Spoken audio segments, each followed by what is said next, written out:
원래 계획이 없던 영상인데 제가 또 극장 영화를 메인으로 하는 채널인데 오징어 게임은 또 못 참죠. 여러분들이랑 수다 한번 떨어보려고 영상 준비해봤습니다. 다들 공개되고 바로 정주행 하셨죠? 평일 새벽까지 봐서 피곤하실 텐데 딱 저랑 의견 공유해보시고 또 작품을 되새김질해보는 시간이 되셨으면 좋겠습니다. 오늘은 저의 감상에 대해 간단하게 이야기 먼저 해보고요. 그 다음엔 게임 속에서 활약했던 캐릭터들을 이야기해보는 시간 가져보겠습니다. 물론 저의 주관적인 생각과 함께 스포일러도 만땅 담겨있다는 점.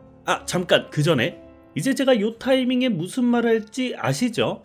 오늘도 운명의 알고리즘으로 영상에 닿으신 예비 구독자님들 채널 구독 한 번씩 해주신다면 항상 유익한 내용, 진정성 있는 콘텐츠 전달드리기 위해 부지런히 노력하겠습니다. 자, 그럼 지금부터 닥터 수제 머릿속에서 정리한 오징어 게임 캐릭터 대도감 시작해보시죠. 오징어 게임 시즌2 지금 보니까 호불호가 많긴 하던데 개인적으로는 정말 재밌게 정주행했습니다. 요즘 메롱인 극장 영화들이 하도 많다 보니까 이번 작품 보면서 그래, 넷플릭스에서 이렇게 편하게 이렇게 재밌게 보면 되는데 15,000원씩 들여가며 왜 모험을 하겠어, 이런 생각까지 들더라고요. 자극적인 오락 작품으로서 거기다 인간 군상물로서의 역할이 탁월한 작품이었습니다. 시즌1과 같은 노선을 탄 듯 보이지만 전혀 다른, 시즌1은 게임에 집중하며 전체적인 시스템을 설명하는 역할이었다면 시즌2는 좀 더 성기움과 인간의 딜레마에 초점을 맞춰 게임보다는 내막을 들춰내는 역할에 집중을 한 작품이었습니다. 확실히 고민을 많이 한 것 같아요. 시즌1과 비슷하다면 큰 의미가 없을 이야기, 하나의 완성된 작품을 만들기 위한 최적의 중간다리 역할. 근데 또 아쉬운 점은 거기서 와요. 다들 보셨으면 아시겠지만 7화 마지막이 정말 뚝 하고 잘리며 끝이 납니다. 누가 봐도 시즌2와 시즌3는 하나의 작품으로 보여요. 굳이 따지자면 시즌2의 1부와 2부라고 하는 게 더 어울릴 것 같은데 이 구조 어디서 많이 봤잖아요. 바로 매트릭스 시리즈.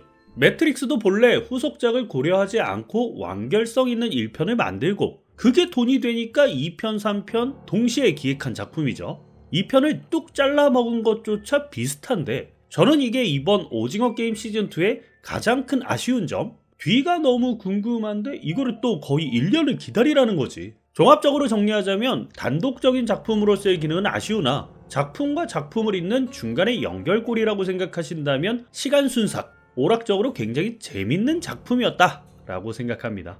너무 당연하겠지만 시청률이나 흥행 좋을 것 같고요. 중간중간에 나왔던 민속놀이, 그 공기놀이라든지 비석치기, 요런 거 외국 반응 어떨지 굉장히 궁금해집니다.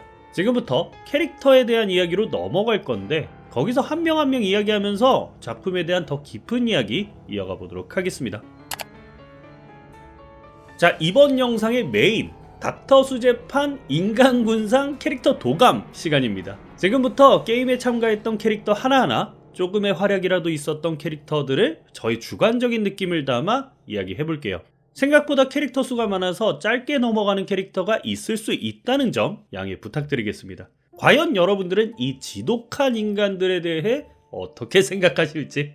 우선 작품의 주인공 456번 성기훈. 기훈이 형 참 기구한 인생이에요. 가장 친했던 동생도 죽어, 엄마도 돌아가셨어, 미국으로 떠난 딸도 못 만나, 심지어 이번이 두 번째 참가야. 확실히 시즌1에서 개고생을 하고 많은 우여곡절을 겪어서 그런지 캐릭터가 많이 묵직해졌죠. 자신의 죄책감에 발목을 잡힌, 아니 이제는 삶의 수건이 된 것처럼 보이는 그의 고뇌가 잘 표현돼서 저는 그 점이 참 좋았습니다. 뭐랄까, 자신만의 선한 인간성은 있어. 그걸 추구하려고도 해. 근데 또 게임에 들어가선 자기 마음대로 잘 안 되잖아요. 자신이 게임을 끝낼 수 있을 것 같았지만 결국 엉망진창 인간군상 앞에서 끌려다니는 1번 오영일, 그러니까 프론트맨과의 관계가 딱 그렇죠. 이번 시즌 마지막까지 거의 휘둘리다시피 했는데 다음 시즌에 이 형이 살 수 있을까? 꼭 그런 거 있잖아요. 정의 딱 지키고 자신의 목숨값 내놓는 엔딩.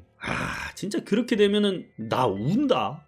말 나온 김에 다음으로 1번 오영일, 다른 이름으로 프론트맨.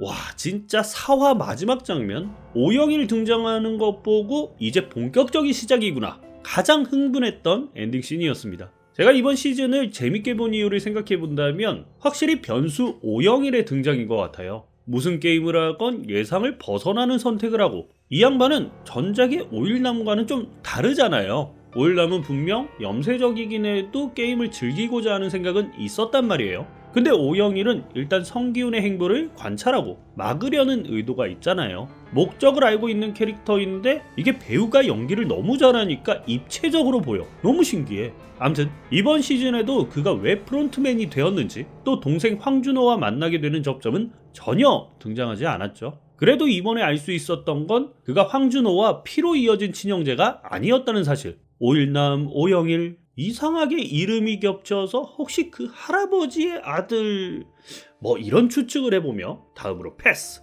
다음으로는 333번 이명기와 222번 김준희. 이 두 사람은 엮어서 이야기하면 좋겠죠. MG코인 유튜브 운영자이자 빚쟁이 이명기, 그를 믿고 투자했다가 개털이 된 전 연인 김준희. 심지어 김준희는 임신까지 한 상태였잖아요. 둘 다 궁지에 몰려서 게임에 참가했는데 여기서 딱 만나버린 거야. 진짜 비극적인 상황 아닙니까? 티격태격하다가 뭐 결국엔 팀에서 만나게 되는데, 일단 시즌2까진 얘네 안 죽었잖아요. 당연히 이명기는 김준희를 지키기 위해 어찌저찌 하다가 죽을 것 같고, 중요한 건 김준희인데, 그런 거 있잖아요. 메이저 작품에서 아이는 절대 죽이지 않는다. 그것도 태어나지도 않은 뱃속의 아기를.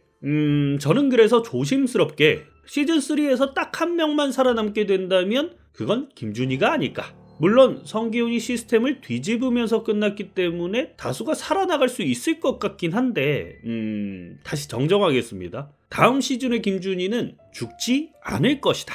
아, 불안하다. 근데 내 똥촉이 있으니까.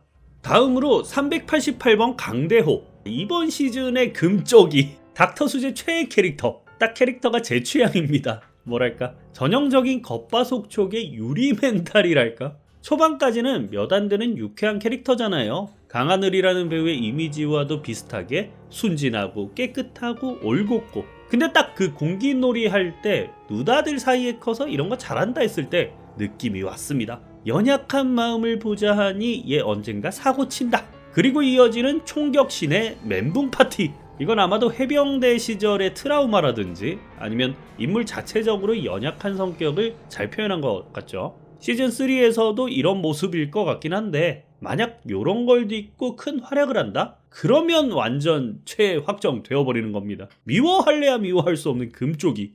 자, 다음으로 390번 박정배. 아이고, 나오셨네. 맴찌 친구 정배. 저는 솔직히 정배 캐릭터 초반에 사망하고 그걸로 기운이 좀 더 각성하는 그런 과정으로 진행될 줄 알았습니다. 근데 예상을 벗어나고 마지막 화까지 아주 큰 활약을 하셨죠. 물론 마지막 화에서 프론트맨에게 사망을 하기 때문에 결과적으로는 기운의 각성을 돕긴 도왔는데 그 활약이 상상 이상인 캐릭터였다. 저는 딱 이 캐릭터를 보면서 시즌1의 성기훈을 보는 것 같더라고요. 이혼하고 빚에 시달리고 별달리 깊은 생각도 없이 게임에 참가, 어벙한 것까지 존똑. 근데 이거 친한 친구라고 생각하면서 보니까 진짜 더 맴짓이더라고요. 친구 못 지켜줘서 미안해. 다음으론 7번 박용식과 149번 장금자. 이 두 사람도 묶어야겠죠. 어쩌면 이 드라마 최고의 빌런, 엄마 말 지지리도 안 듣는 등골 브레이커 박용식. 그런 자식도 자기 자식이라고 감싸고 도는 장금자. 사람에 따라선 슬프기도 하고 반대로 공포스럽기도 했던 장면을 많이 연출한 모자였죠. 저는 두 사람 나온다 공개됐을 때만 해도 이 두 사람이 이번 시즌에 감성과 눈물, 분노를 담당하겠구나 했는데 생각보다 그런 건 좀 약했어요. 뭐 시즌3에서 아들을 위한 희생이라든지 반대로 철없는 아들의 갱생이라든지 그런 한국적인 코드가 등장할 것 같은데, 뭔가 박용식의 큰 사고는 아직 터지지 않았다. 좀 더 큰 사고를 터뜨릴 것만 같다. 그런 불안함이 계속 드는 건 비단 저만의 착각일까요? 다음으론 120번 조현주와 95번 김영미. 나왔다. 이번 시즌의 꽃, 이번 시즌의 비너스, 뿌띠뽀짝 조현주. 과거 특전사 출신이었지만 자신의 성 정체성을 깨닫고 트랜스젠더가 된 캐릭터. 근데 또 수술을 다 마치진 못해서 묘한 중성마녀스러운 매력이 빛을 발하죠. 배우가 배우답게 악역이 하니까 걱정도 했었지만 캐릭터의 행보를 보면 딱히 빌런 짓을 하는 것도 없고 완전한 선역이더라고요. 그리고 그녀를 언니처럼 따르던 맴짓 캐릭터 영미. 그 둥글게 게임에서 영미 리타이어 할 때 눈빛 보셨죠? 또 그녀를 바라보는 현주의 눈빛까지. 아주 눈물이. 그걸 계기로 현주가 후반부 엄청난 활약을 하잖아요. 거의 여전사야. 작품 초반에 보면 좀 여성스러운 말투를 보여주는데 후반부로 갈수록 완전히 장군 보이스. 과연 시즌3에서도 이런 활약을 할 수 있을까 싶긴 한데 부디 뿌띠뽀짝한 활약을 더 보여주길 기대해 봅니다. 아우 이쁘시더라고. 다음으론 246번 박경석. 저는 진짜 이 캐릭터가 좀 의문이에요. 이진욱 정도 되는 배우를 가져다 뒀는데 이 분량이 실화인가? 다른 캐릭터들에 비해 등장이 너무 적었습니다. 혈액암에 걸린 딸의 수술비를 위해 게임에 참가. 이것 봐, 스토리도 얼마나 좋아. 근데 베이에 총 맞고 리타이어? 그건 말이 안 되죠. 조금 예측을 해본다면 시즌2의 캐릭터가 워낙 많았잖아요. 때문에 여기서는 분량을 좀 줄이고 총에 맞았지만 죽지 않은 그가 활약을 이어간다. 뭐 그런 흐름으로 이어가지 않을까. 이러고 막 시즌3 리타이어 확정되면 할 말이 없는데 암튼 등장도 많지가 않아서 할 말이 별로 없네요. 씁쓸하다. 다음으로 230번 타노스와 124번 남규. 이 둘도 묶을게요. 비슷한 카테고리니까. 지금 여러 커뮤니티에서 타노스 최승현의 연기에 대한 말이 많더라고요. 호불호를 좀 타는 것 같던데 근데 저는 꽤 괜찮게 봤습니다. 캐릭터의 특성을 잘 살려서 어눌하게, 어색하게 그러면서도 제정신이 아닌 느낌이 잘 느껴져서 좋았습니다. 근데 또 이걸 124번 남규가 함께 잘 버무려줘서 이 둘이 엮여있는 씬들 모두 재밌었던 것 같은데요. 진짜 딱 기분 나쁜 약쟁이들, 추가적으로 거지 같은 학폭 가해자들의 느낌을 진하게 내줘서 여러모로 찜찜하게 즐길 수 있었습니다. 근데 타노스 마지막 순간은 정말 예상 못했어요. 야, 그렇게 골로 갈 줄이야? 그러면서 남규에게로 힘이 빡 실리는데 시즌3에서 남규의 행복 드럽고 찜찜하게 기대하고 있습니다. 그건 그렇고 이번에 보니까 최승현 탑 다시 빅뱅으로 돌아가도 괜찮을 것 같던데 이러면 안 되지만 우지 좀 자존심 버리고 안 되겠니? 빅뱅 완전체 안 되겠어? 다음으로는 380번 세미와 125번 박민수. 이 둘도 묶어야겠네요. 이것도 너무 찜찜해.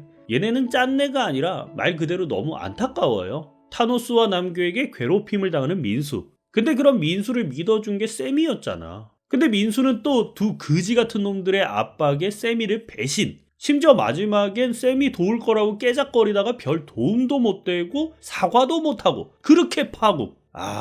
근데 중요한 게 이 친구가 나쁜 놈이라면 욕이라도 할 텐데 얘 들어온 이유가 전세 사기야. 전세 사기 당해서 들어왔다가 계속 괴롭힘 당하다가 진짜 이 친구는 살아서 나가더라도 트라우마 엄청나지 않을까.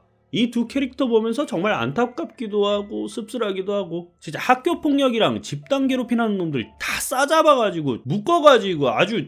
다음으로는 44번 용궁선녀. 이번 시즌에서 가장 실망스러운 캐릭터가 있다면 저는 주저없이 용궁선녀 꼽고 싶습니다. 처음 등장했을 때만 해도 굉장히 임팩트가 있었단 말이죠. 오징어 게임의 무당 캐릭터, 새로운 변수가 될 수도 있겠다는 생각을 했는데 실상 뒤로 갈수록 그냥 1차원적인 겁쟁이 무당, 약간 시즌1에 기도하는 아저씨 느낌도 나고 그녀 옆에 붙어있는 사람들 보면 영화 미스트의 광신도 아줌마 같기도 하고 결국 막판엔 주인공들에게 찌질하게 저주 퍼포먼스까지. 좀 더 신비로운 캐릭터로 유지했다면 주인공들의 갈등에 재밌는 영향을 주지 않았을까. 그런 거 있잖아요. 성기훈한테 막 네 옆에 그놈 믿지 마, 입속에 칼을 가지고 있어, 막 이런 대사 뱉으면서. 자, 이제 공식적으로 마지막 게임 캐릭터인데 100번 임정대. 이분은 채무액이 5게임 최고치죠. 100억의 빚을 가지고 100번의 번호를 달고 있는 늙은 아저씨. 약간 그 느낌 나지 않았어요? 영화 부산행에서 김의성 배우 캐릭터. 나이를 무게로 자기가 좀 더 살아봤다, 이게 맞다, 네가 뭔데, 아는 척 그만해라, 꼰대질 선동질하는 그런 느낌. 근데 좀 신기한 게 시즌1 보면 좀 나이 들고 쇠약한 사람 배척받잖아요. 근데 이분은 정정한가 봐. 꽤 오래까지 살아남고 또 본인도 게임을 계속 진행하려고 아주 쌩난리를. 암튼 시즌3에서 이분 어떻게 시원하게 리타이어 할지 그게 또 저의 다음 시즌 기대 포인트 되겠습니다. 자, 이제 게임 속 주역 캐릭터는 다 짚어봤는데 게임 바깥쪽 캐릭터들 아주 간단히만 이야기해볼까요? 우선 1화를 거의 지배하다시피 했던 딱지남.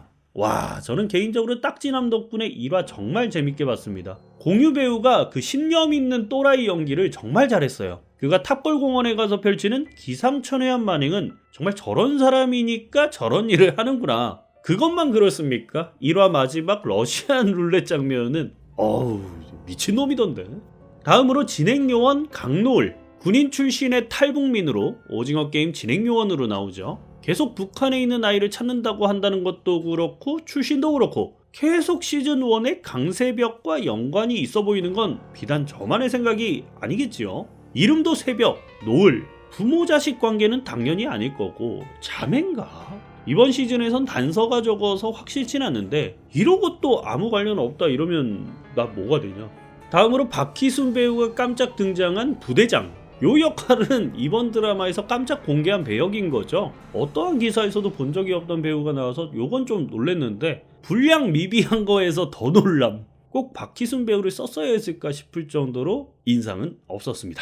다음으로 프론트맨의 동생 황준호. 이번 시즌에선 활약이 적어가지고 막 딱히 할 말이 많진 않아요. 그의 활약이 시작될 쯤 시즌이 끝나버려서 그와 형의 만남과 대립은 다음 시즌에서 좀 기대를 해봐야겠습니다. 다음으로는 전석호 이사. 저는 이 캐릭터가 좀 이상하게 몰입이 안 된다고 해야 되나? 좀 드라마의 결을 벗어나는 느낌이 많이 들어서 별로였습니다. 처음엔 간단한 조연일 줄 알았는데 막 나중에는 특수요원이나 용병도 모으고 아군 측에서 중요한 위치가 되죠. 다음 시즌에서도 비슷한 형태로 활용을 이어갈 것 같은데 모르겠어요. 꼭 캐릭터를 이렇게 만들었어야 했는지.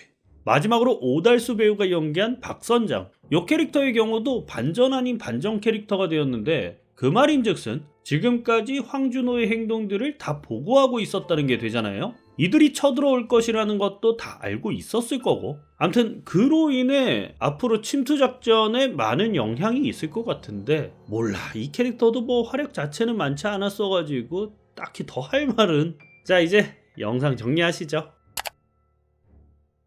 와, 그냥 간단히 여러분들이랑 의견 공유하고 싶어서 만들기 시작한 영상인데 일이 커졌습니다. 이렇게 길어질 줄이야. 그래도 여러분들이 재밌게만 봐주신다면 이게 뭐 힘들겠습니까? 부디 여러분들의 다양한 의견 댓글로 남겨주시기 바랍니다. 그거 다 보면서 또 무릎 딱 치고 그래 이게 맞다. 역시 여러분들은 천재다. 분명히 남발할 저니까요. 여러분들 댓글 보고 바로 주말에 정주행 2회차 한번 달려야겠습니다. 오늘 영상은 여기까지예요. 영상 도움이 되셨거나 즐거우셨다면 구독과 좋아요 꼭 좀 부탁드리고요. 저는 또 새로운 영상과 함께 돌아오겠습니다. 감사합니다.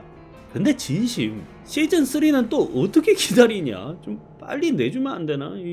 많이 힘든데 생활이 안 될 정도인데.